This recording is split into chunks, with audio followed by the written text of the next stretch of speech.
Cozy Acres. Today we're going to move two rose bushes, one right here, and then I have one that is back behind me, right back here. They are both not doing so well in their location, so we're going to move them and we're going to put them into the greenhouse so that way we can do some recovering and resize them, reshape them, and then find new locations for them. So let's get to that today.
Alright folks, well, they just now been dug up. I got them in the new pots.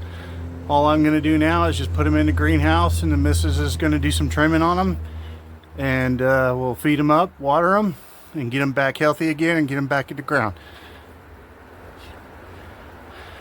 On to the next project. Y'all have a beautiful day.